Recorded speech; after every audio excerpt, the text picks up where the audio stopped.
Video शुरू करने से पहले क्या आप 5 सेकंड में मुझे जल्दी से बता सकते हो कि 86 का 84 कितना होता है?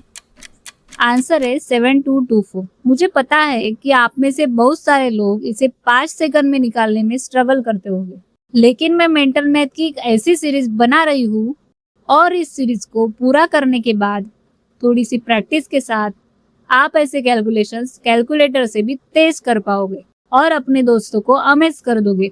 उनके सामने ज्यादा स्मार्ट भी दिखोगे। तो क्या आप तैयार हो? हमारी पहली ट्रिक उन नंबर्स के लिए है जिनके आखिरी में 1 आता है और ये इतनी आसान है कि देखकर मजा आ जाएगा। मान लीजिए हमें 41 को 31 से मल्टीप्लाई करना है। नॉर्मल मेथड से करेंगे तो थोड़ा टाइम लगेगा, लेकिन इस ट्रिक से सॉल्व करेंगे तो ये सेकंड्स में सॉल्व हो जाएगा। इसके सिर्फ 3 आसान स्टेप्स है। सबसे पहले दोनों के आखिरी डिजिट्स को मल्टीप्लाई करेंगे।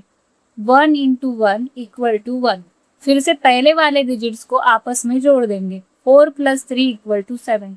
और आखिरी में उन्हीं पहले डिजिट्स को मल्टीप्लाई कर देंगे। 4 इंटू 3 इक्वल टू 12।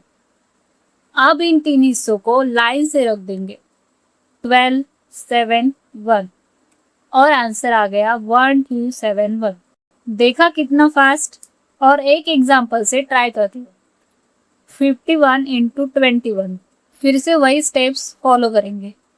पहले 1 इंटू 1 इक्वल टू 1। उसके बाद 5 प्लस 2 इक्वल टू 7। फिर लास्ट में 5 इंटू 2 इक्वल टू 10। तो आंसर हुआ 1071। एक बार ये पैटर्न समझ में आ गया तो फिर कैलकुलेशन रॉकेट की स्पीड में होने लगेगी। अब चलते हैं हमारे दूसरी ट्रिक पर। दूसरी ट्रिक है क्रॉस वाइज पैटर्न। ये थोड़ी और पावरफुल है क्योंकि ये अलग अलग तरह के नंबर्स पर काम करती है। जैसे 708 को 506 से मल्टीप्लाई करना है। अब ध्यान दीजिए, ये ट्रिक खासकर उन नंबर्स के लिए कमाल की है जिनके बीच में 0 होता है। इसके भी 3 स्टेप्स है। सबसे पहले आखिरी डिजिट्स को मल्टीप्लाई करेंगे। 8 इंटू 6 इक्वल टू 48। उसके बाद अब बीच वाले हिस्से का क्रॉस मल्टीप्लीकेशन करेंगे। 7 इंटू 6 इक्वल टू 42 और 5 इंटू 8 इक्वल टू 40। अब दोनों का एडिशन करेंगे। 42 प्लस 40 इक्वल टू 82।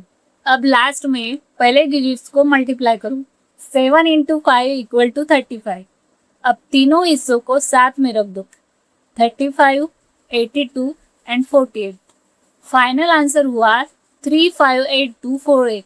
देखा कैसे एक मुश्किल दिखने वाला मल्टीप्लिकेशन छोटे छोटे आसान हिस्सों में टूट गया। अब इसी तरीके का एक और एग्जाम्पल देखते हैं। 63 को 54 से मल्टीप्लाई करना है, लेकिन यहाँ पर हम कैरी ओवर का यूज करेंगे। सबसे पहले आखिरी डिजिट्स को मल्टीप्लाई करेंगे। 3 इंटू 4 इक्वल टू 12। फिर क्रॉस मल्टीप्लिकेशन करेंगे। 6 into 4 equal to 24 and 5 into 3 equal to 15। दोनों को ऐड करेंगे। 24 प्लस 15 इक्वल टू 39। अब पहले डिजिट्स को मल्टीप्लाई करेंगे। 6 इंटू 5 इक्वल टू 30। तो अब हमारे पास 3 हिस्से हैं। अब इन 3 हिस्सों को हम सीधे नहीं लिख सकते। 12 का सिर्फ 2 लिखेंगे और एक कैरी भेज देंगे। 39 प्लस 1 होगा 40। अब 40 को 0 लिखेंगे और 4 को कैरी भेज देंगे। 30 प्लस 4 होगा 34। तो फाइनल आंसर हुआ 3402। अब आप सोच रहे होंगे कि मैं कुछ ऐसी स्पेसिफिक नंबर्स की ट्रिक्स बता रही हूँ, लेकिन चिंता मत करो, यही मेंटल मैथ नहीं है। ये सिर्फ शुरुआत है क्योंकि ये पहला पार्ट है। अभी और भी बहुत सारी ट्रिक्स आने वाली है। अब जो ट्रिक मैंने सिखाई है वो 3 डिजिट नंबर पर भी काम करती है। और अब बारी आती है हमारे आखिरी और सबसे अच्छे ट्रिक की, जो है बेस मेथड। यह अलजेब्रा के एक बहुत फेमस फॉर्मूले पर काम करती है, जो फॉर्मूला है a square minus b square. बस यही सिंपल रूल इस ट्रिक को इतना पावरफुल बनाता है। चलिए इसे एक्शन में देखते हैं। मान लो हमें 24 को 26 से मल्टीप्लाई करना है।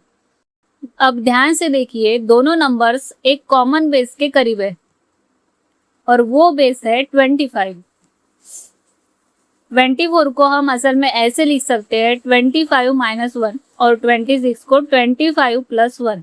यानी ये पूरा पैटर्न हम a square minus b square के फॉर्मूले से लिख सकते हैं। अब आएगा 25 minus 1, 25 plus 1 equal to 25 square minus 1 square. अब कैलकुलेशन कितनी आसान हो गई। 25 square equal to 625, 1 square equal to 1, यानी 625 माइनस 1, आंसर आ गया 624।